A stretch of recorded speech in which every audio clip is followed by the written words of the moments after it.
उन्हीं के लोग अब हाईकोर्ट में के बाद में सुप्रीम कोर्ट में आज गए। कांग्रेस के बारे में मुझे कुछ बहुत कहने की जरूरत इसलिए नहीं है कि जनता जो परिणाम दे रही है वो कांग्रेस जानती है।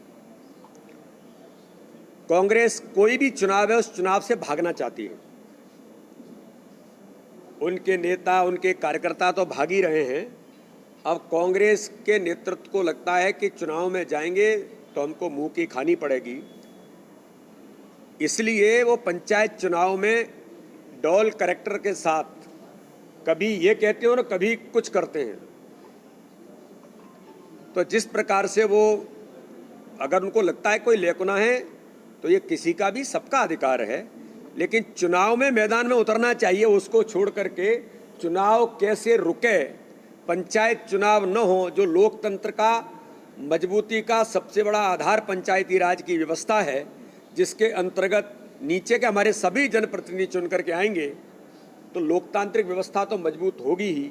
जो विकास का एक रास्ता बना है पंचायती राज व्यवस्था के कारण गांव-गांव के अंदर, उसमें भी व्यवधान होगा। इसलिए भारतीय जनता पार्टी की सरकार ने निर्णय किया, माननीय चुनाव आयोग ने इलेक्शन डिक्लेयर किया, लेकिन कांग्रेस लगातार प्रयास में कि चुनाव व्यवधान हो जाए और चुनाव न हो। तो ये कांग्रेस लगातार एक दोहरी नीति के साथ जो प्रयास कर रही है, लेकिन मुझे पूर्ण विश्वास है कि ये चुनाव पंचायती राज व्यवस्था के, ग्रामीण निकाय के और नगर निकाय के चुनाव मध्य प्रदेश के अंदर होंगे और मध्य प्रदेश को मजबूती मिलेगी और भारतीय जनता पार्टी के कार्यकर्ता इन चुनावों में ऐतिहासिक बहुमत के साथ जीत करके आएंगे, क्योंकि हमारे कार्यकर्ता लगातार जनता के साथ गांव-गांव के अंदर बूथ-बूथ पर काम में लगे हैं।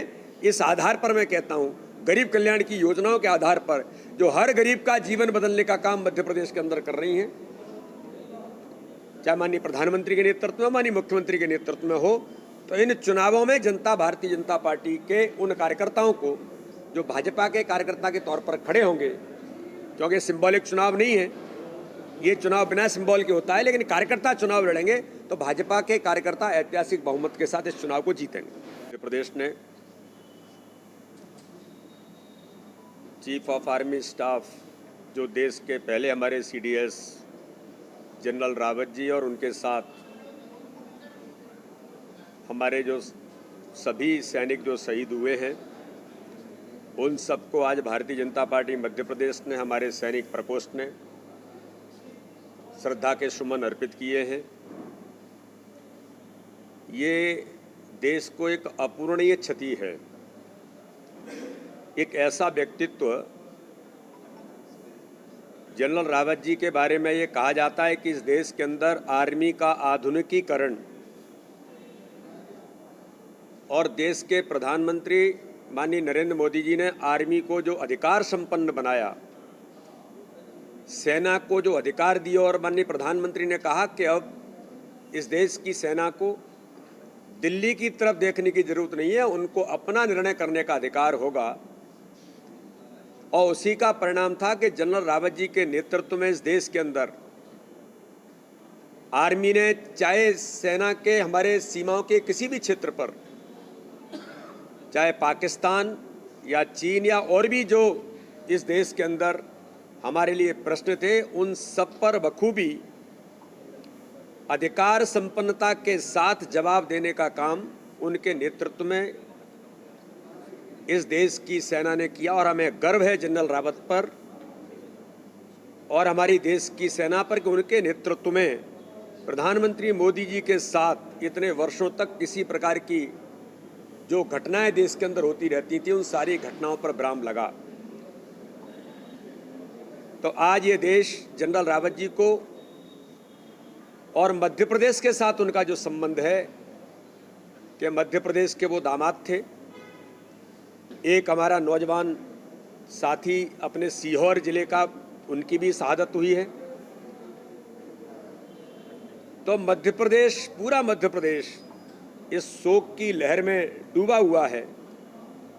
जनरल रावत जी को, सभी हमारे उन शहीद सैनिकों को भारतीय जनता पार्टी मध्य प्रदेश श्रद्धा के सुमन अर्पित करता है। और साथ में मैं भगवान से प्रार्थना करता हूं कि वो उनको अपने श्री चरणों में स्थान दे और उनके जो परिवारजन हैं जिनके ऊपर इतना बड़ा आघात उनके ऊपर हुआ है, पूरे देश के ऊपर हुआ है। तो पूरे देश के उन सब लोगों को संबल देने का काम भगवान करे। इन्हीं श्रद्धा सुमन अर्पित करते हुए ओम शांति, ओम शांति, ओम शांति। हमसे जुड़े रहने के लिए हमारे YouTube चैनल को सब्सक्राइब करें और नई वीडियो की नोटिफिकेशन के लिए बेल आइकॉन को दबाएं। अगर आप ये वीडियो Facebook पर देख रहे हैं तो लाइक जरूर करें और ज्यादा से ज्यादा शेयर करें। धन्यवाद।